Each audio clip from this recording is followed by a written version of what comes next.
Modern science isn't necessarily based on what's true, and it has either been suppressing or resisting a large truth that it has known about for over 100 years. But because this truth didn't fit the narrative of the time and also the narrative of today, it has been pushed away from the mainstream, to the point where even in our schools as children, we're only taught the one version of how reality operates. Yet, our reality doesn't actually operate in the ways we were taught in school. In fact, what's given in school and other forms is practically backwards to how things actually work. And so most of us grew up on Newtonian physics, that this was base or is base reality and how the universe operates. However, this doesn't seem to be the case. It isn't true. Funnily enough, many of our ancient ancestors and ancient civilizations were very aware of how our reality truly operates. But over time, it was either hidden or removed from view so that we couldn't piece things together. So today we are going to pull back the curtain and reveal more of what's really going on. What laws are truly dictating the way our lives go? And more importantly, how can we work with these laws to create the reality we want for ourselves? When you don't have the real rules to the game, you cannot play the game effectively at all. It's like being on level 1 of the game but having no clue or any idea how to navigate to level 2. What we cover today will allow you to play the game of life essentially with cheat codes on, so let's jump into it. Before we get started, I want to invite you to join my email newsletter called Illuminate. Down below, it's the second link where I send more tips on reality creation, tools and insights, and some things that I don't share here on YouTube. So I recommend that you sign up down below, second link in the description, and I'll see you over there. So let's go over what's really going on, because like I mentioned, most of us grew up believing what's known as the Newtonian paradigm, Newtonian laws being base reality, and that's basically how our universe operates. In this model of reality, we essentially see ourselves as mainly physical beings that are being knocked around in a physical world. And anything beyond that physical aspect of us is kind of woo-woo, it's kind of supernatural, and you don't really need to think about it. Again, it is believed to be base reality, as in the foundation of reality. But what if I told you that it's absolutely not? In fact, physical matter reality, or Newtonian reality, is a byproduct of something much, much larger. And in fact, it's actually birthed out or comes from what we could consider base reality. And this is the other model of reality known as the quantum model of reality. In this model, it is claimed that physical matter reality is simply a small subset of a much larger non-physical aspect of reality. We are led to believe that what we perceive with our 5 senses is reality when we come from this Newtonian model as a foundation. However, what we perceive with our 5 physical senses is only a narrow bandwidth of all the frequencies that exist in our reality or universe. In fact, would it surprise you to learn that our reality is mainly made up of empty space and energy, and only a tiny percentage of it is made up of physical matter reality? In fact, 99.9+% is empty space and energy, while only 0.00001% can be considered physical matter reality.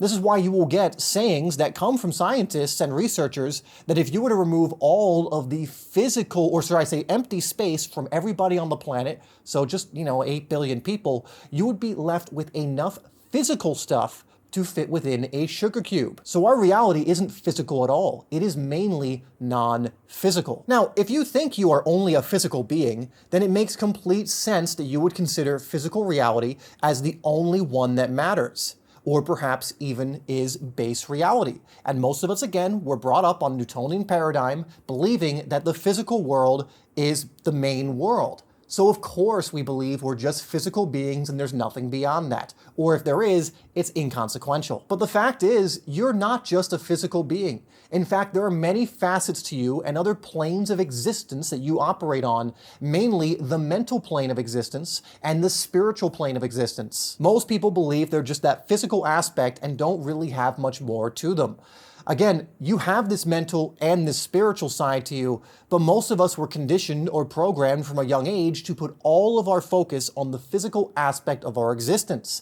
And because of that, we gave less focus to these other parts to the point where we forgot that we even have them. And yet, it is these other two parts of yourself, the mental and the spiritual, that connect and tune in to that 99.9+% that I mentioned, the non-physical, that's essentially ruling reality or creating reality. You see, the physical world, again, is a subset of a superset. The superset is the non-physical or the energy or vibration frequency, these kinds of things, and then the physical that we perceive with our five senses is born out of that non-physical aspect of reality. Another way to put this is the outer world of physical manifestation and the physical five senses comes from the inner world of the mental and spiritual, again, where we can speak of energy, frequency, and vibration.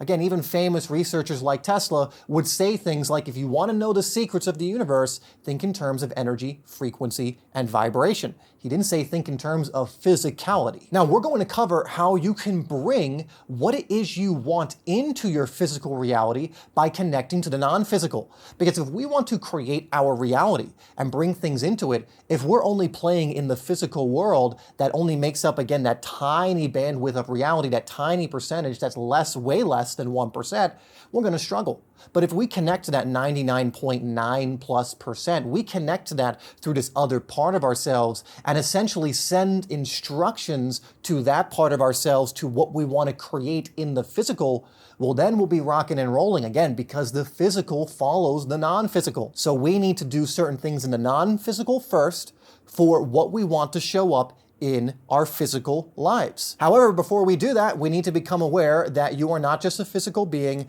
Physical matter reality is just a tiny part of reality, and it is in fact the non-physical frequencies that make up most of our reality. So that's why we covered this first. Now we can start jumping into how you can start to use this information and these principles to bring what it is you want into the physical. Because just because the physical reality is a smaller bandwidth or a much narrower bandwidth of reality, that doesn't mean it doesn't affect you. It doesn't mean you don't live a physical life. So I'm sure many of you want to, say, bring in more finances. You want to feel better most of the time. Maybe you want certain relationships. Maybe you just want beautiful, serendipitous, synchronistic events to happen in your life often.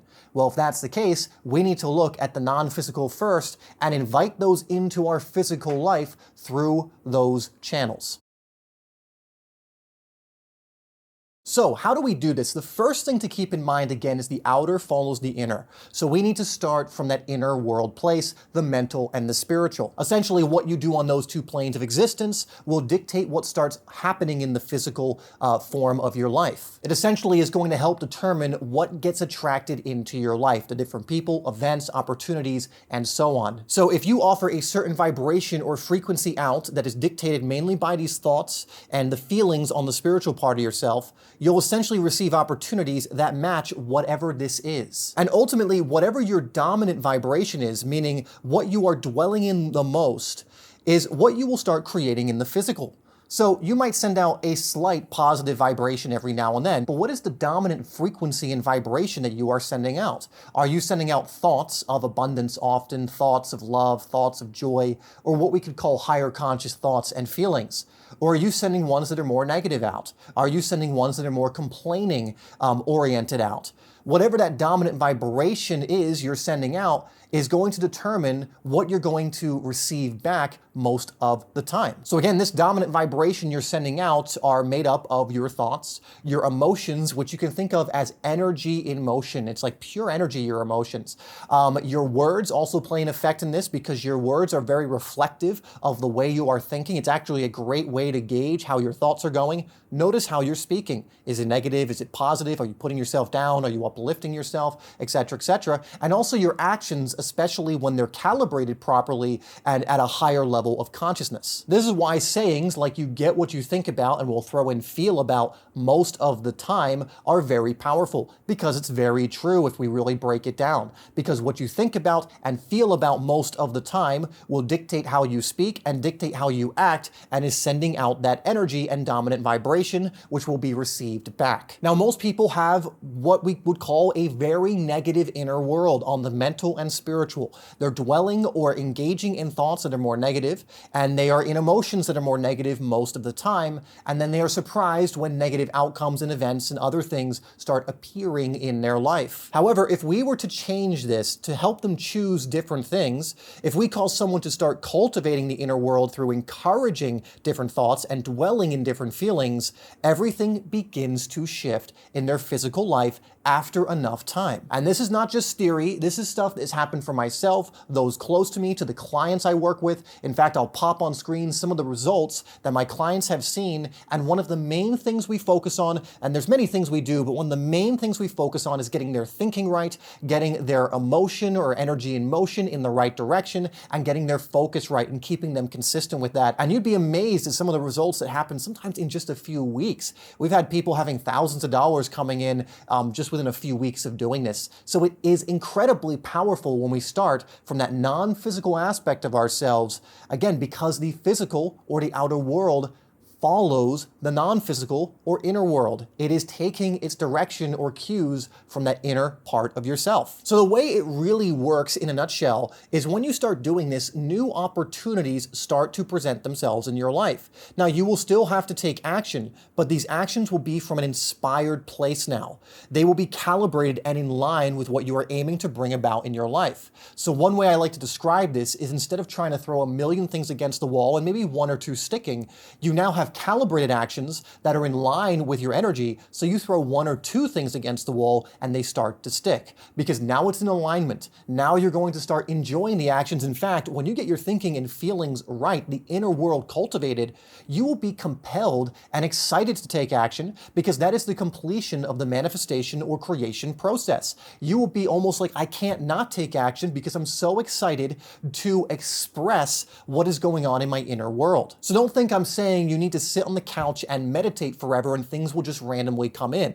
Now, those are great practices, and again, you want to cultivate that inner world, but you will still have to take some kind of action, right? And that might be much less action than before. I'm not saying you're hustling and grinding by any means. Also understand that hustling and grinding, think about what grinding means. It's grinding against, it's resistant oriented. It means you're doing things you don't want to do, essentially. You could also still put in a lot of work, but love it because you're aligned. Or maybe what's aligned to you is to not put in as much work, but it's still aligned when you take the action, and things come in much more effortlessly because of that. But I'll say for myself, there's some days where I put in hours and hours and hours of work. I'm filming so many videos or I'm doing so many different things, and I love it. It's exciting. I'm not burning out. I'm tapping into a deeper energy. And there are other days where I just rest the whole day. I am meditating. I'm going for walks. I'm just enjoying myself. And those days to me are just as valuable. But it just depends, because when I'm in alignment, it will dictate how I'm going to move. But don't think you're just going to be, again, like a Tibetan monk meditating on the mountain and still receive these physical manifestations. You will need to take action, but just rest assured it's not going to be the same category of action you may have been taking before, where you were going against the grain, where you were grinding, where you were hustling. It's a very different quality of action, and it feels very differently energetically. But that's just to say, when you do cultivate this inner and you are compelled to move in physical space, to move this other still very important part of yourself that's a part of the process, your physical body, and do things, I would invite you to do it, because that is the inner world guiding you and leading you to a calibrated, inspired action. So understand, it's like, oh, where's my manifestation? Well, have you been actionizing the inspired actions? You want to just be listening out for those, and don't worry about the how or your mind getting involved with the analysis of it, to just follow that feeling and follow through with that exciting action. Now, let's cover one of the main, in fact, the predominant law of the universe. This is how you start to know the rules of the game that allow you to operate much more effectively. And when you get this law under your belt, you become aware of it and you start applying it, you are going to be creating reality so incredibly quick. Like I said with some of my clients, sometimes it's just a few weeks or a couple months when big things start happening, because they are aware of this and know how to use it. So the predominant law of our reality universe is known as the law of balance and harmony. Now, before we move on, harmony in this context does not mean like serenity or peace or an automatic positive connotation that we would judge it with, right? Harmony just means resonates with or is in line with something. So for example, if you're in fear, the harmonizing of fear would be more fear or a similar emotion. So I want you to understand that moving forward, that doesn't necessarily mean what we would consider a positive. It just means it will be on the same frequency of something. And so the law of balance and harmony is always trying to balance things in our lives. Now, what is it trying to balance? It's trying to balance your inner world with your outer world. Meaning, if your inner world and outer world are out of balance, they're not in sync, they're not in the same place, the law of balance and harmony is going to come in and make certain adjustments or encouragements to get them back in line. However, this is where a lot of people get trapped because they start thinking better, they start feeling better, they start doing this stuff we're talking about, and then what happens is you're now out of balance. So your inner world is now higher than your current physical world. You're vibrating higher than the physical things currently in your life. Keep in mind, your physical matter reality is the densest rate of vibration. And what that means is it takes longer. It's the reality of, or kind of dimension of time and space. So it takes time for things to come in. So you have to dwell long enough in certain emotions and certain thoughts for the opportunities, events, and people, and etc. to come in the physical form because it's the densest rate of vibration. So what happens is you are now out of balance. You have the inner world up here and the outer world up here.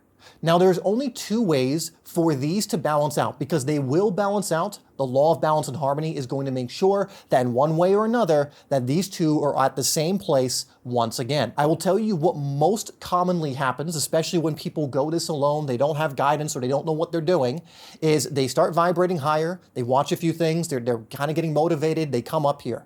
And the lower is down here. But what happens is as this starts coming up to match this new place, and it's a bit slow because it's the physical coming up to match the inner, right? If you stay here long enough, it absolutely will. But what begins happening is the physical starts to shift. There starts to be things that are taken out of your life that won't serve you at this new place or to create space for the better thing for you.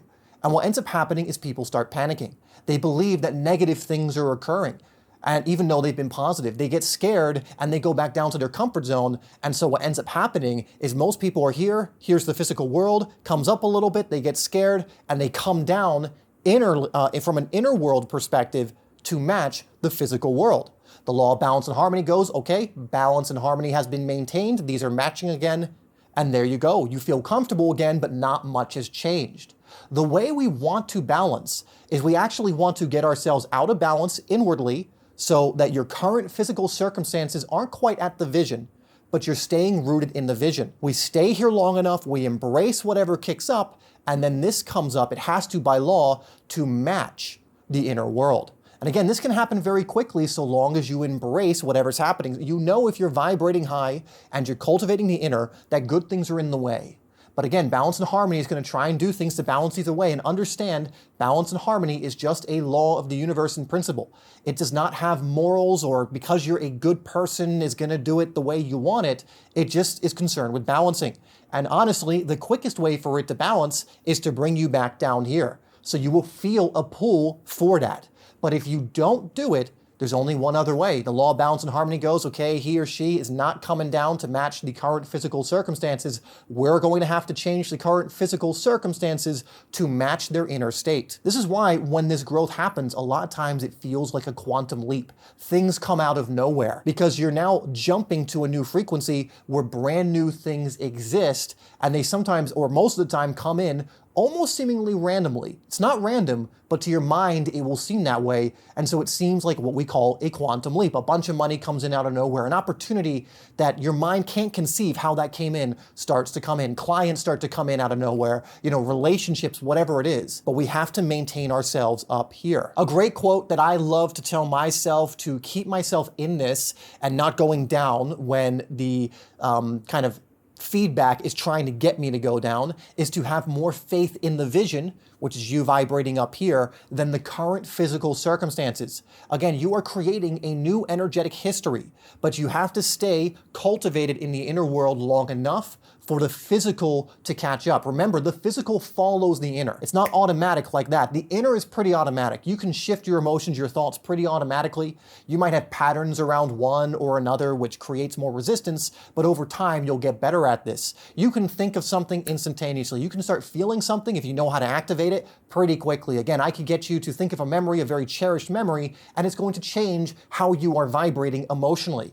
But the physical takes time to catch up. So we have to stay here long enough consistently for the physical to come back up. Where again, the trap is, since you're already in these circumstances, a lot of people then start looking at the circumstances and they start creating new emotions and thoughts that match the circumstances, and they come back down and balance and harmony has been maintained. And so that is the trap to try and avoid when doing this. And sometimes you might come down, don't worry, just recover, get yourself back up there. Now, if you want to learn more of the core universal principles of reality, which I recommend because that level of awareness allows you to operate more effectively when it comes to creating your reality, I would check out this video next where I go over Hermetic Principles, which is kind of an ancient body of work that describes the laws of our reality so profoundly and so beautifully, and in a way very simply and easy to digest. So I'd go check that out next.